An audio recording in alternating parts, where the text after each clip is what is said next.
Tonight on Primetime Politics, a pox on all their houses. Ministers' radical policies are actually killing people. As MPs debate the decriminalization of drugs, a new study says the divisive language and polarization between the parties is turning Canadians off. It's also leading to historically low approval ratings for all the party leaders. We'll discuss both matters with our political panel. And I think Trudeau finds his mission as he goes along, and his mission becomes survival. Justin Trudeau on the ropes. We will speak with veteran political journalist Paul Wells about his new book on the Prime Minister and find out what prevents Justin Trudeau from throwing in the towel. This is Primetime Politics. Hello, everyone. I'm Michael Serapio. The Conservative opposition is taking another step in its fight against a pilot project in British Columbia, introducing a motion today that would prevent any other program hoping to decriminalize the possession of illicit drugs and also end the government's safe drug supply program, which the Conservative leader says is fueled by corporate greed. Our approach is to meet with recovery centers, all of whom have been unanimous in telling me that minister's radical policies are actually killing people and not stopping the harm, but perpetuating the harm. That minister and the NDP government in BC have perpetuated the harm because the apparatus of corporate, pharmaceutical, and activist groups that are profiting off of this crisis have kept it going. Well, let's bring in our political panel to talk about the Conservative motion. Susan Smith is principal and co-founder of the Blue Sky Strategy Group. Josie Sabatino is a senior consultant with Summa Strategies. And Anne McGrath, principal secretary to the NDP leader. Hello to the three of you. Hello. Okay, so when we look at this Conservative motion, it really has two parts to it, right? Like, first, it's to deny any future requests to, and this is the word the Conservatives use, legalize hard drugs in a jurisdiction. Second, it's to end, again, what the motion describes as taxpayer-funded narcotics that goes essentially to the safe drug supply. Is Pierre Poilievre just fighting, and this is using his terminology, for a more common sense policy on this? I think he's got it's his usual political air war on this. Poilievre never misses an opportunity to do something. You highlighted the word legalize there. The pilot project with BC was decriminalization, and the pilot project came about because the government of BC asked to work with the government of Canada to be able to do this. It failed. There's no question that it failed. I think there'll be lessons learned from it, and the decriminalization is going to be walked back. But Mr. Poilievre never misses an opportunity to blow additional hot air into something that, in terms of the framing of it, the hot air is right in the fact that the opioid crisis is a major issue. Governments have to do something. The government of BC tried a different approach. It didn't work, but they said it didn't work, so we'll try something else. So I think it's not constructive what Mr. Poilievre is doing. He's using it for points and for mailing opportunities for fundraisers. And Josie? Well, I think when we're talking about decriminalization and safe supply, in isolation, these policies make sense. But in the practical application that we've seen in BC, we've seen some real policy failings. And every time, somebody came forward to blow the whistle about these kind of things, they were labeled as fearmongers. But what we've realized out of all of this is that there were very real concerns. I mean, the Deputy Chief of Police from Vancouver testified at the federal committee saying that safe supply was being sent into the black market. And that's something that has really real consequences, not only because it's taxpayer funded, but because those drugs end up back at the supply and out there for people to obtain. So I think Mr. Poilievre, when he's talking about this, he really is hitting on some of those concerns that Canadians have brought forward. Anne, what do you say to that? Well, first of all, I would say that British Columbia and really everywhere across the country is dealing with a serious health emergency, I think. And there are things some things that have been shown to work and other things haven't, right? So I think that this is a very politicized, it's basically weaponizing a health crisis for political gain. But really, I mean, I think that you have to look at this from the lens of being compassionate compassionate to the users of drugs, and really pay attention to the dangers of the toxicity that's going into the drug supply, and the families and loved ones who are dealing with this, but also the public who wants to feel like they have that they're not being kind of faced with a lot of the really dangerous aspects of this. So like alcohol is decriminalized, but you can't walk down the street with with a bottle of beer, right? So I think that you can have decriminalization and still have some kind of rules around how that decriminalization is rolled out, but it has to come from a place of compassion and recognizing that this is a health crisis, not a criminal issue. Yeah, I hear what you're saying, but without a doubt, there's a wedge element in this motion as well, right? Because the preamble in it clearly says the following, that, quote, since the NDP Liberal Prime Minister took office, opioid overdose deaths across Canada have increased by 166%. I hear the argument you're making here, Anne, but I wonder about Liberals and New Democrats, whether or not they're going to have a hard time making that point to Canadians, because the point is more complex than the criticism. Well, there is a danger, there is a difficulty in describing all the complexities around this. But one thing I do know is that there probably aren't very many families in Canada that haven't had some first-hand experience with the problem of the opioid crisis.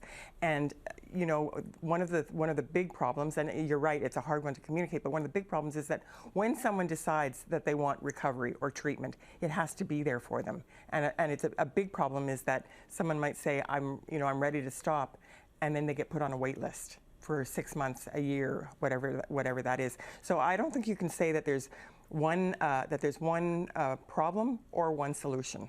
And I don't think you should be cutting things off from just a kind of an ideological point of view. Mm-hmm. Susan, what do you say to that? Because the government does find itself, even if you say this was a BC request and ask of the federal government still had to grant that request. Yeah, and I think this is a case actually where cooperative federalism works, ironically, because the BC government worked with the federal government to try a pilot. A pilot by its own very nature is an experiment. And the federal government, they found a way to attempt this pilot. It didn't work, so the two are cooperating again to walk it back. I mean, that's why you have federal provincial jurisdictions. I mean, healthcare is a provincial issue. The case of illegal drugs is a federal issue. I think. But how do you sell that to Canadians, though, when, again, there's this complexity in the answer versus really an argument being made that this is a problem, this program's not working? Mr. Poilievre would like to simplify it and say, whatever the rain outside is Mr. Trudeau's fault, the opioid crisis is Mr. Trudeau's fault, the fact you have a cold is Mr. Trudeau's fault. He likes to boil it right down, and that's very easy from a political messaging perspective if you want. You're right, it is a complicated message to try on the other side. But I think we need all levels and all partners to address the issue. There are things that feds can do, greater border services, more RCMP collaboration, but there are municipal and provincial police forces. And so it's not a one-size-fits-all solution. And because of our jurisdiction, our Section 91, Section 92, the provinces usually scream if you step into provincial jurisdiction on healthcare. So we have to collaborate to deal with this issue. It's a health and safety issue for people, both in communities and for the addicts themselves. And you have to find a path using best evidence to go forward. And sometimes you make mistakes. You try something and it doesn't work. But you're never going to find a solution if you don't take brave moves to try and work your way through it. Mm-hmm. Josie, what do you say to that? The fact that this is clearly a wedge issue by spelling out what they have done, but by making it a wedge issue, are you weaponizing, as Anne says, not you, as the Conservative Party weaponizing what is essentially now understood to be more a health issue than a criminal issue? Well, I think what has come out of this and is something that we'll reflect on, when we look back on this in history, is that these types of policies are born out of desperation. And Anne mentions this. We want to be compassionate. We want to find solutions. And the problem is so large and it affects so many communities and every level of government. But the problem is now that we've gone through this pilot project, we've seen the results 1 year in, the consensus around decriminalization has totally collapsed. And it has shown itself the many failings that are there. So I think, as we're reflecting on this, we really need to be cognizant of having the safeguards in place before we really test out these kind of policies that have real societal consequences, real human consequences. And I think Pierre Poilievre will see him put forward his vision for this, and we'll see if it's successful. But I think, you know, the Liberals and the NDP really need to figure out what their message is on this. As you say, we will see. But listen, before we're out of time, I do want to switch topics before we're done here, because I want to talk about this new study that came out today. It came from the Angus Reid Institute. And the study, if you look at here, essentially looks at leaders and their popularity. And they have aggregated numbers here of both positive and negative impressions. And they say there has never been, and this is from the Institute, there's never been a time when leaders of all three parties simultaneously turned Canadians off to such an extent. And goes on to say, many pundits and observers have speculated that politics has never been this divisive, with party leaders who seek to exploit differences rather than overcome them. Even Canadians have voiced concern that there's no room for compromise or that their voices aren't heard. This frustration and division appears to have created the perfect conditions for political dissatisfaction, and this has culminated in historically unpopular leadership at the federal level. You know, what's your reaction to that when you see how poorly all leaders are doing across the board, and blaming essentially what we're doing here in Ottawa, political parties and those that cover them? Well, I would say that there is a particularly divisive and polarizing atmosphere in politics right now. I mean, you just have to look at the last week when, was it last week? When the Wacko Week, that's right. It was just last week. It was just last week. Unbelievable. That tells you everything, I think, actually. But no, it is a very, very, there's a lot of hostility, there's a lot of conflict, there's a lot of polarization, a lot of division at a time when Canadians, I think, are not actually even paying that much attention to this, and they are concerned about affordability, housing costs, grocery costs, inflation, all of those kinds of things. And so I think that there's a disconnect between what is often perceived as sort of political games with and shouting with being serious and getting down to work on the issues that people are facing. Mm-hmm. Yeah, Susan, what do you say? Because it would seem to be that this is not the type of news any political party wants to ignore. No, I don't think any political party should ignore that. It's a difficult time. What's different, I think, about this moment that we haven't ever had in history is we're off a pandemic, we're into challenges on affordability, and we have social media. So when you used to go to the coffee shop and complain to your neighbors, you complain to your neighbors and there may be 5, 10, or if you're really good, you had a soapbox and you had 20 people in your coffee shop to talk about. Now you can go onto social media and you can find hundreds, thousands of real or people or bots who will help reinforce the grumpiness that you might be feeling in that part of the day or that moment in time or that week or that spell. And so I think the amplifications of people's feelings in any particular moment is a lot greater than it ever has been historically in the past. We also live really close to the U.S. We've seen the stuff that goes on there. It blows north across the border with the wind and the weather. And I do think it has permeated Canadian society. So I do think all politicians need to pay attention to it. We need people to participate in our democratic process. We need to respect our politicians who pay attention to it, not throw things at them, not threaten their security. And we need people to vote. Mm-hmm. And so the politicians have to find a way to bring people back and give them comfort that they are there working for them. Mm-hmm. Josie? I think that's exactly right. When we think about what will save us, it is our institutions and having faith in our politicians and our elected leaders. And so much of that was eroded with COVID and not being able to connect one-on-one. And Susan's right. We see this on social media. You get a quick 30-second soundbite and it's not substantive. It doesn't tell you about the issues that are impacting your life. And it's really just a lot of finger pointing. So I think, once we get back to really having those events and seeing each other one-on-one again and really seeing local politicians in the light that they're supposed to be in, which is connecting with their constituents, I think, that is the path forward, and it's the only path forward. Yeah. And there's not a lot of fact-checking in a lot of this in the social media realm. Mm-hmm. So, I think that we're really missing that. I mean, as sort of traditional mainstream journalism is in a bit of a decline, that's where the fact-checking actually takes place, and it doesn't happen on Twitter. Mm-hmm. Really quickly, 15 seconds from each of you. We keep hearing time and again this need and desire for things to cool down. Do you think that message is being heard? I think that actually it's being ramped up. Things aren't coming down. Things are being ramped up. And, again, going back to what happened last week. And I mean, I was in the House today for question period, and it was pretty raucous. Yeah. Susan? I think you have two major leaders who are willing to adjust the tone of politics. I think you have a leader of the opposition who likes the bombast and the nastiness, and he's not worried about his proximity to the truth, and so that's going to keep the temperature up. Josie? I think what's happening in the lives of Canadians and the difficulties we have ourselves having really challenging conversations right now is playing out in politics, and that's the reality. They can't talk to each other, but we also can't talk to each other. So how should we expect our political leaders to figure it out when sometimes we can't ourselves? Okay, well, I'll drive the hope that we always talk to each other. So, and Susan, Josie, thank you for the time. More to come on this in the future. Thank you. Thanks, Michael. Thanks. Well, time now for a look at what else happened in politics today.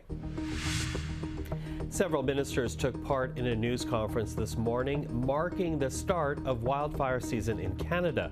The Emergency Preparedness Minister, Harjit Sajjan, announcing new measures aimed at mitigating and fighting fire. This comes as 87 fires fueled by high temperatures and low precipitation are already burning across the country. That is what we are doing through Budget 2024 by adding $166 million to better support communities prepare for and fight wildfires. We're also doing things differently this year by offering advance payments to all communities so they can prepare earlier, incorporating traditional knowledge in their strategies and funding emergency management coordinators in more communities. Ottawa hosted a National Air Accessibility Summit this morning. The move follows several reports of Canadians with disabilities failing to be accommodated while flying. That includes Canada's Chief Accessibility Officer, Stephanie Cadieux, who made headlines last fall when her wheelchair was left behind by Air Canada on a cross-country trip. Minister Kamal Khera announced the meeting did produce results, with industry members committing to develop a common intake form to simplify travel bookings. Also promises of doing more in the long term to improve the experience of travelers with disabilities. In addition, industry will also explore ways to collect and share data with governments and Canadians so that they can better track incidents and identify problem areas.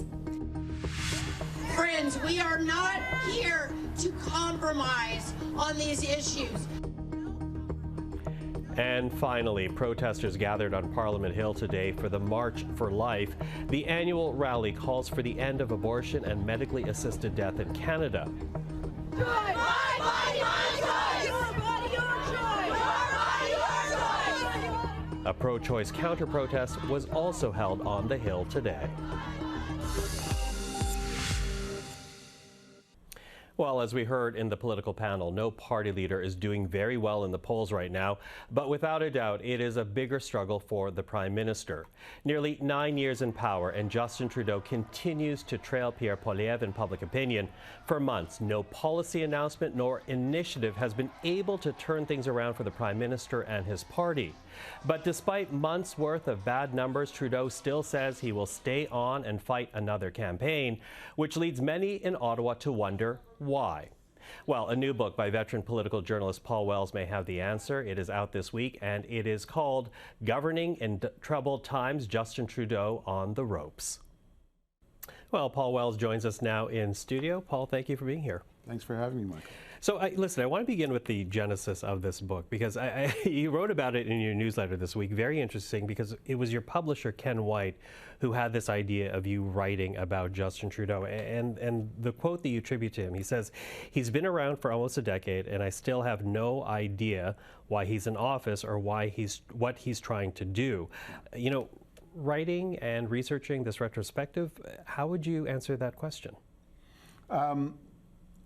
I think he's trying to be helpful. I think Justin Trudeau figured that, I mean, he grew up in surroundings where people would talk about him kind of offhandedly as a future prime minister. And I think he decided his time had come. Now, finding a mission to fit the moment was not easy. He himself, in his own memoir, has written about the stuff that they talked about when he was getting ready to run, what he was going to do if he became prime minister. And it's kind of cliched stuff. Make Quebec feel at home in Confederation, find a role for the strong and rising West, reflect Canada's diversity. Almost anyone who's been prime minister in the last 50 years would have had a kind of a similar list. So I understand my former boss's confusion, I think Trudeau finds his mission as he goes along, and his mission becomes survival. Yeah, survival, and I think evidence of that is kind of this ideological inconsistency that we've seen across almost 9 years now. Because back in 2015, he was running on the middle class, criticizing the Harper government for running deficits, and here we are in 2024. Yeah. There's no word on the middle class, and this government is very much tied to deficits. What do you say about that ideological inconsistency and Trudeau, and what it says about him as a leader? He ran in 2015. Appealing to the center in Canadian politics. As challengers often do, he thought the incumbent, Stephen Harper, had vacated the center, had radicalized, and left ordinary Canadians up for grabs. And he was quite successful. It was a solid majority, and it was the first government since Confederation to come from third place in the parliamentary standings to form a government. But over time, Canadian politics was already polarizing. I've got some academic research that demonstrates that. And the center that he wanted to occupy was crumbling. And our politics continued to polarize over the first few years of his time in office. So by 2019, he had to run on a contrast between himself and the Conservatives. And that territory, which necessarily pushes you further left if you're opposing Conservatives, became more comfortable with them. Mm-hmm. Became more comfortable, and here we are now where, his future is being openly questioned, and within the party, outside the party, and you keep using this boxing metaphor in the book when you talk about the Prime Minister and the way he views challenges that are in front of him. And in fact, we have a bit of your book on a board here for people at home, because you write this about Trudeau. Now he's on the ropes again. The new Conservative opposition leader, Pierre Poilievre, has all but caved in Trudeau's ribcage in the opening round. To Trudeau, it all feels familiar and more reassuring than you probably expect. He was here before, in the space between what's happening and what you expect. He knows everyone is watching. Now, that seems to suggest that Justin Trudeau is not one to give up easily, even if everyone is pointing to him the eventual signs of defeat. Yeah. So I sat down to write the book. It was a quick assignment from the idea coming up at the end of September to me publishing a manuscript in February, or sending it off to the publisher. So when I sat down to write, he had just finished all of his year-end interviews. And in a bunch of those year-end interviews, he says, how can you imagine me walking away from the fight now? It's when things are at their worst that I am most motivated, and things like that. And I don't think those are just lines. I think he obviously grew up as a son of privilege. He obviously grew up in circumstances that almost none of us could imagine. And he grew up being used to people saying he doesn't add any value. He's just where he is because he was born on third place, on third base. And I think he wants to demonstrate that he does have resources. And so he is kind of attracted to circumstances where everyone thinks he's doomed, because that's when he thinks he does his best work. Okay. Thinks he does his best work. There is no love lost between Trudeau and Pierre Poilievre. And I'm wondering if that aspect of the relationship inspires him to even hang on tighter than others might expect. I mean, we'll find out. I don't think there's any certainty on questions like will he lead the party in the next election. I believe that as of today, one day we'll know. If he leaves, we'll know when he made the decision. My hunch is that he hasn't made that decision yet. That as of today, he absolutely intends to lead the Liberal Party into an election. And he thinks, and I don't think he thinks that election is going to be a walk in the park. But I think he thinks he's got a chance. So, but it's a long year, and every day I know he's got people close to him, people who want the best for him, telling him to get out. I know he's got a mirror, and he's going to look in that mirror every day and say, "Is this a guy who's really wants to go through this again?" But I believe that as of now, he looks at potential successors, isn't impressed, looks at Poilievre and feels motivated, and I think he wants to go again. Mm-hmm. Well, you know, he elected in 2015, but then, of course, he comes across some extraordinary challenges that no one would have known about when he was first elected back then. I think about Donald Trump elected to the White House and the challenge that presented when Donald Trump wanted to reopen up NAFTA. I think about the global pandemic, which essentially shut down the global economy.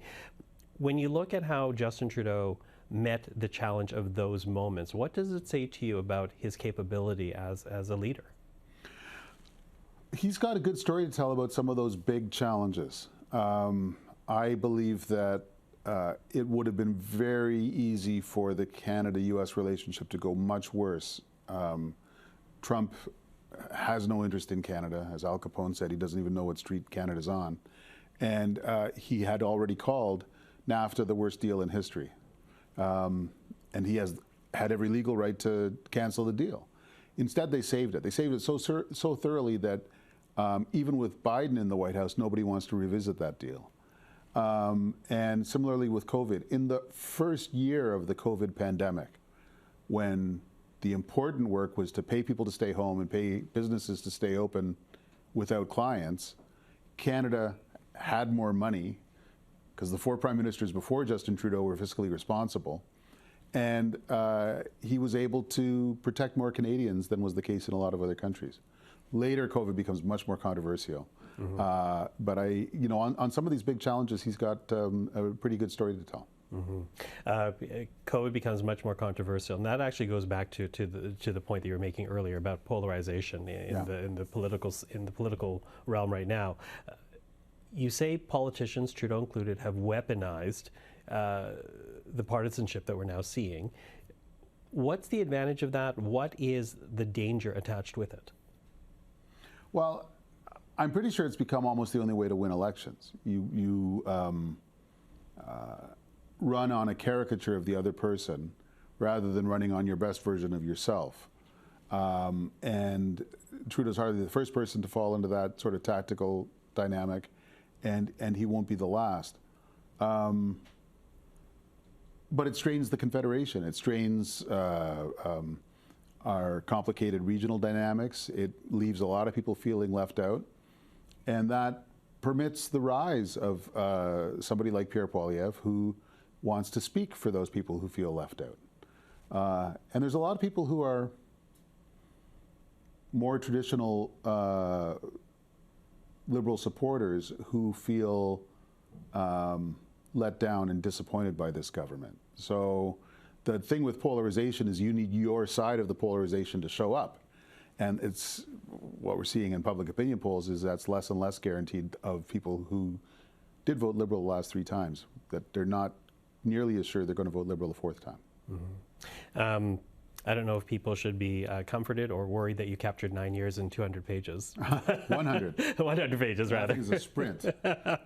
No, but it's a very good book. But getting back to the initial question, at the end of the day, having gone through this, what do you think Canadians need to know about Justin Trudeau? It's funny, it's a very critical book. I mean, I'm known as a guy who's not super impressed with this government.